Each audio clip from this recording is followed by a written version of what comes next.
Le moteur EW10 possède des repères permettant de connaître les codes des usinages. Ces repères sont des marques gravées ou des traits de peinture.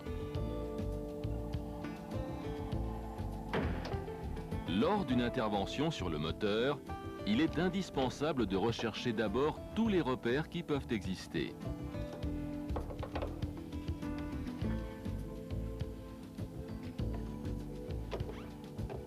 Une tablette située sur le haut de la face avant du carter cylindre, à côté du support moteur, indique le type réglementaire,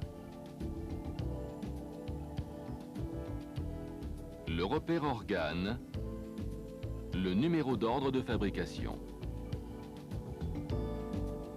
Un repère supplémentaire, R, frappé à côté de ce premier marquage, indique que le carter cylindre a fait l'objet d'une rénovation. Un réalésage des cylindres,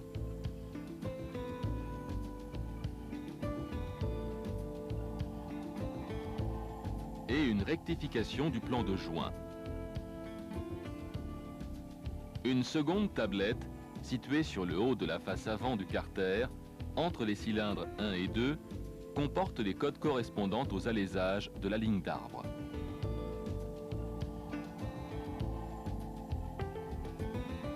L'affectation de la culasse à une version de moteur est repérée par des bossages venus de fonderie sur la face échappement.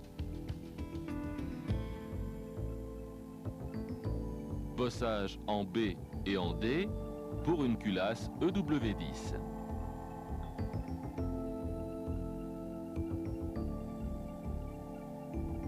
Un repère supplémentaire R, frappé en haut, à gauche côté admission, indique que la culasse a fait l'objet d'une rectification du plan de joint de 0,2 mm.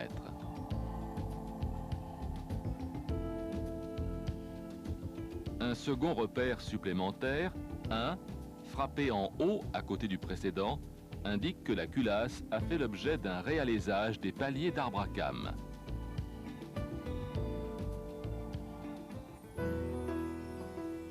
Le vilebrequin est marqué côté poulie par un code correspondant à la cote de chaque palier. Il est marqué côté volant par un code correspondant à la cote de chaque maneton de bielle. Le vilebrequin peut subir deux types de rectification. Reprise des paliers de 0,3 mm sur le diamètre, avec repérage réalisé par un trait de peinture blanche sur le 5e flasque d'équilibrage.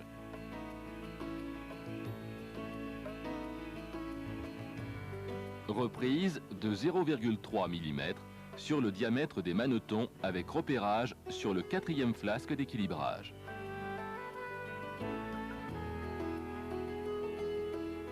Les bielles existent en 4 classes de poids. Un écart maximum de 3 grammes est toléré entre les bielles d'un même moteur. Le marquage est réalisé par une gravure en creux du côté des ergots des coussinets. Il indique la classe de poids, le diamètre de l'alésage, le type du moteur.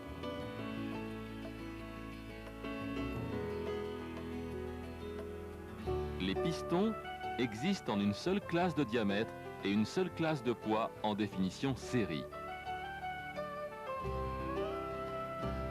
La tête porte une flèche et le marquage dist pour l'orientation au montage.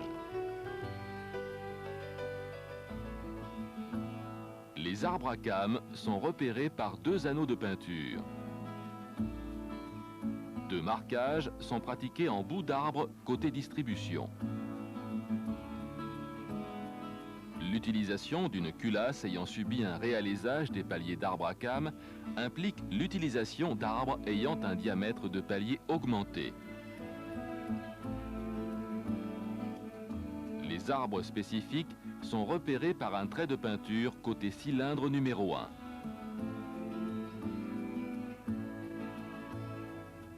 Les moyeux varient par leur angle de calage. L'identification est possible par la position d'une empreinte. et un chiffre frappé à froid.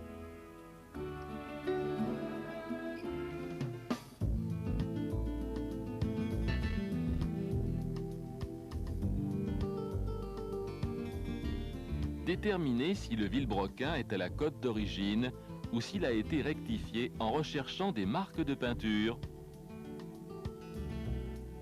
ou en le mesurant.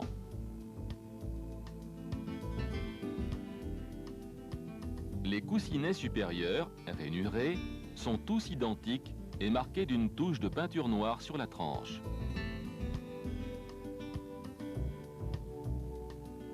Le jeu de fonctionnement est obtenu par 3 classes de coussinets lisses inférieurs, côté carter-chapeau.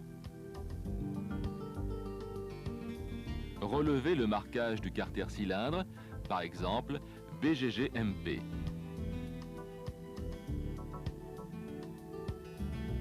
La première lettre correspond au palier numéro 1.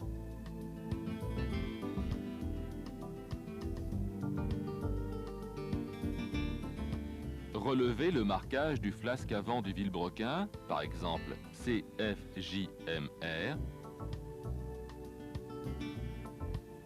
La première lettre correspond au palier numéro 1.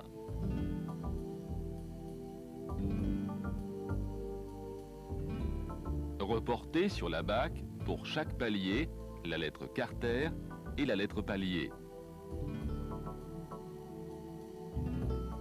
Et déterminez la classe de coussinet.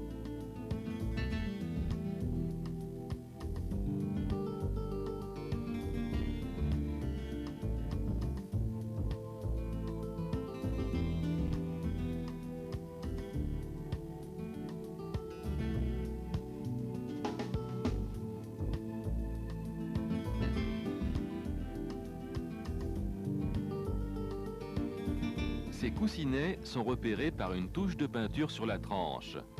Bleu, repère D, le plus mince.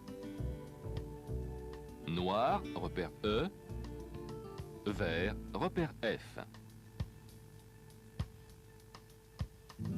Si le vilebrequin a été rectifié, la procédure de lecture est identique. Les coussinets sont à la cote réparation.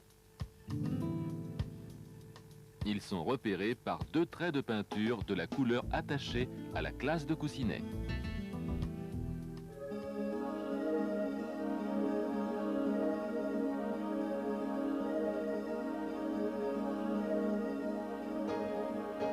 Les classes de coussinets sont reportées sur le vilebrequin côté volant et sur la bielle. La méthode est similaire à celle permettant de déterminer l'épaisseur des coussinets de ligne d'arbre.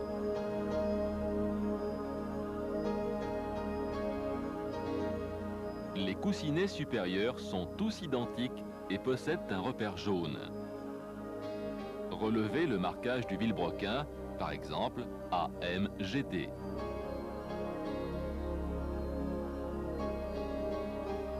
La première lettre correspond au maneton numéro 1.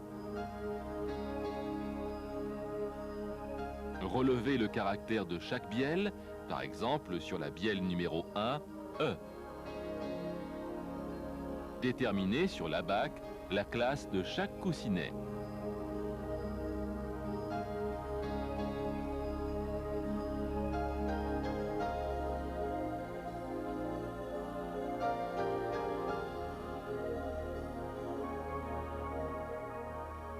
Les coussinets sont repérés par une touche de peinture sur la tranche. A, blanc, B, jaune, C, vert. Le coussinet B, jaune, est identique au coussinet supérieur. La procédure est similaire lorsque le vilebrequin a été rectifié. Les coussinets cote réparation sont repérés par 2 touches de peinture.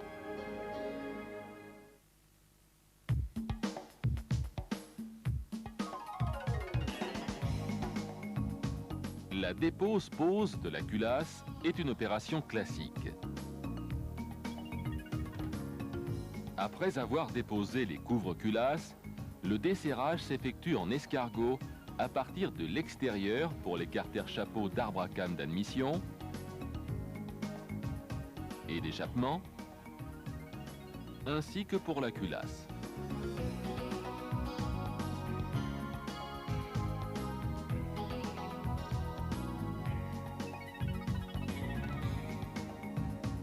Il est alors possible d'accéder au clapet anti-retour, du circuit d'alimentation en huile, des poussoirs hydrauliques.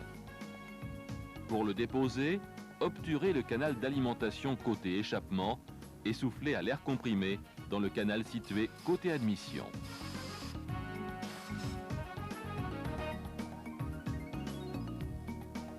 Veillez au sens de montage lors de la repose. La bille du clapet doit être apparente.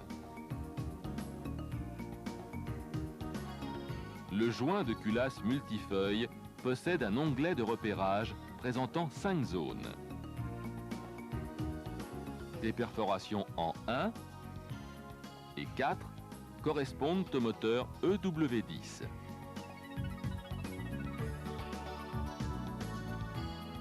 Le joint, côte réparation, possède une perforation supplémentaire en 2.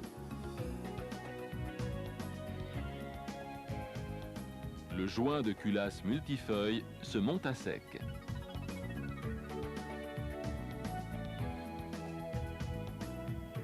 Le resserrage de la culasse s'effectue en escargot à partir du centre.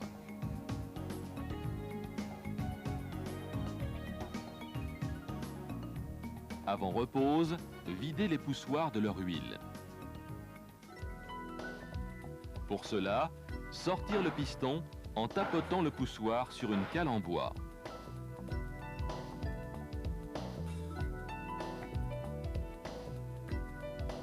Faire sortir l'huile en appuyant sur la bille. Puis, mettre en place le piston dans le poussoir.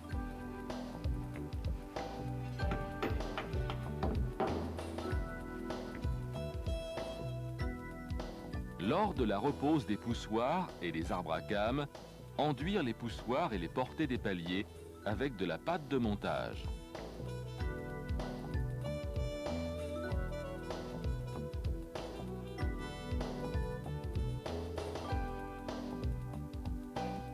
Les carters chapeaux d'arbre à cames se resserrent en U, en partant d'un pion de centrage.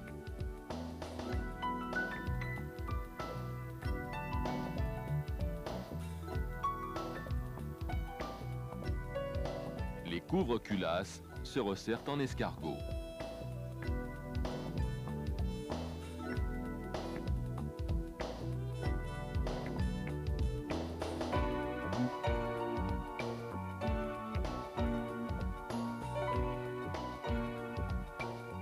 Le cache du boîtier papillon dispose d'un orifice permettant d'accéder à la vis du collier.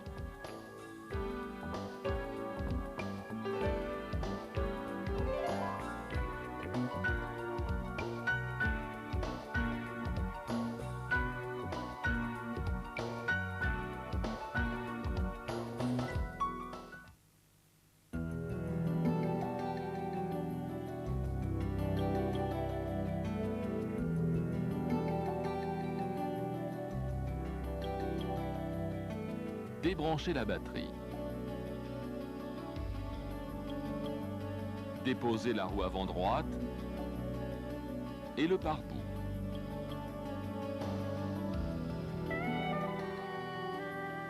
Pigez le tendeur de la courroie des accessoires.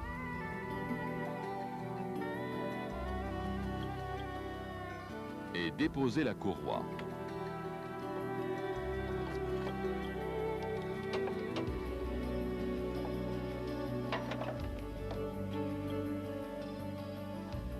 La poulie des accessoires est maintenue par 4 vis.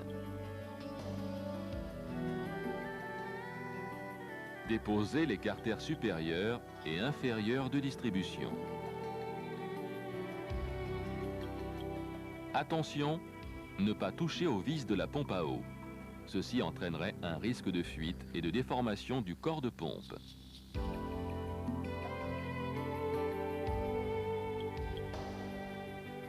Piger le vilebrequin, ainsi que les arbres à cames.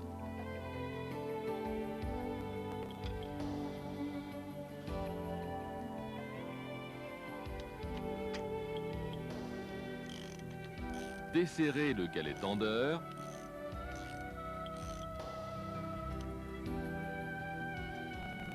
et le tirer vers l'extérieur pour dégager sa fourchette d'arrêt de la nervure du carter cylindre. Puis le tourner dans le sens horaire et déposer la courroie.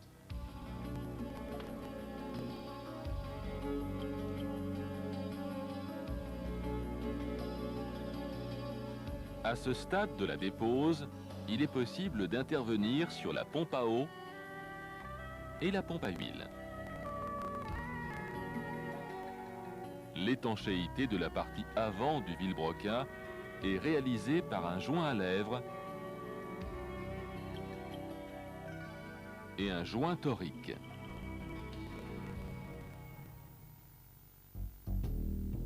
Vérifiez la pompe à eau et les galets libres, sans jeu et sans projection de graisse.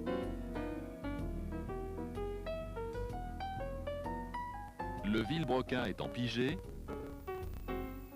desserrez les vis des pignons d'arbre à cames et contrôlez leur libre rotation.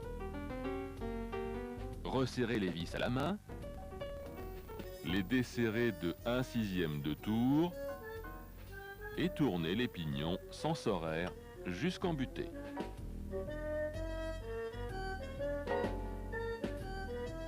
Reposez la courroie brin bien tendu dans l'ordre suivant.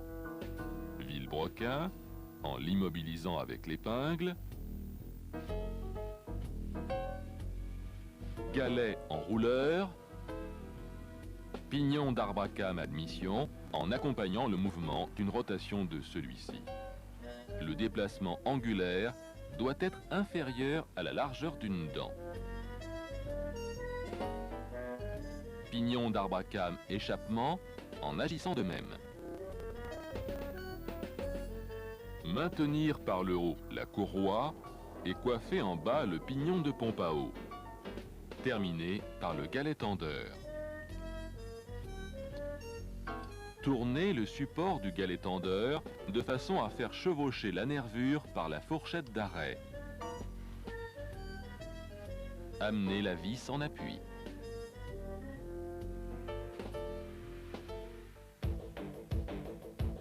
Tournez le galet tendeur à l'aide d'une clé 6 pans creux dans le sens de la flèche. Positionnez l'index sur le bord extérieur du repère fixe et serrez le galet.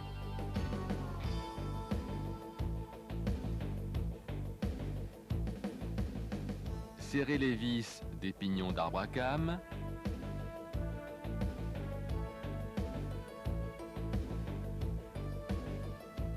Et ôtez les 3 piges.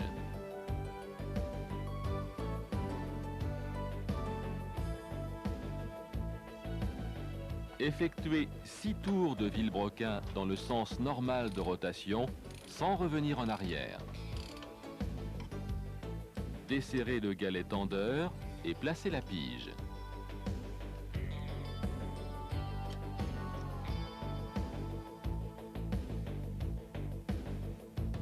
Tournez le galet dans le sens horaire pour amener l'index au contact de la pige et le resserrer. Déposez la pige, pigez le vilebrequin, desserrez les vis des pignons d'arbre à cames,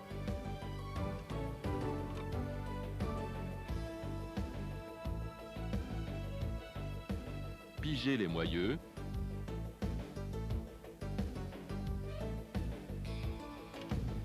une légère rotation pour faciliter le pigeage est tolérée.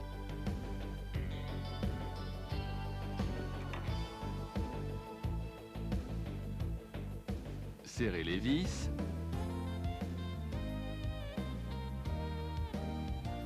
et et ôter les piges.